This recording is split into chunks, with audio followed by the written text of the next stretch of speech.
Sarasota attracts a retirement community that wants to live a rich life. That's why they come here. The idea of a continuing care retirement community, I think Plymouth Harbor absolutely pioneered.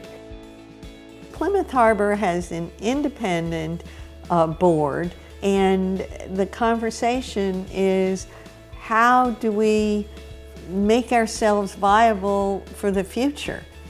Do we grow? Do we grow our programs?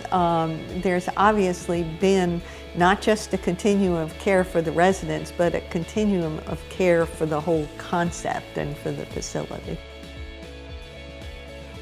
I think the architectural footprint lends itself to communication, and open communication between residents and staff and the Board of Trustees is the magic button that continues to be pushed successfully here, that increases the likelihood that the next 50 years will be better, because we do talk all the time and we are transparent back and forth with each other.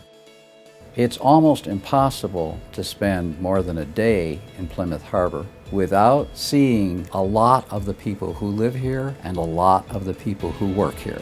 And it's amazing to watch the bonding that occurs, not only resident to resident, but also between residents and staff with such a diverse population.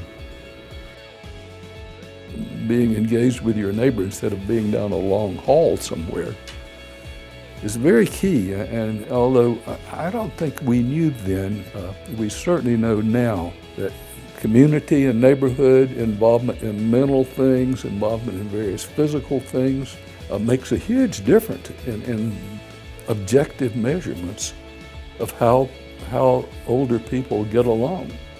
Less progression of dementia or dementia at all, more physical health. And one of the interesting things about that is community. Much of the success of Plymouth Harbor is not a result of a recent phenomenon. Plymouth Harbor has always been in a revolving or evolving mode, and I think that's what's made us relevant.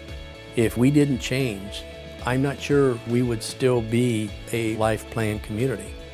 Plymouth Harbor is always looking for opportunities to be better, whatever that is, and to always be in a position to anticipate consumer desires, what the future generation is looking for.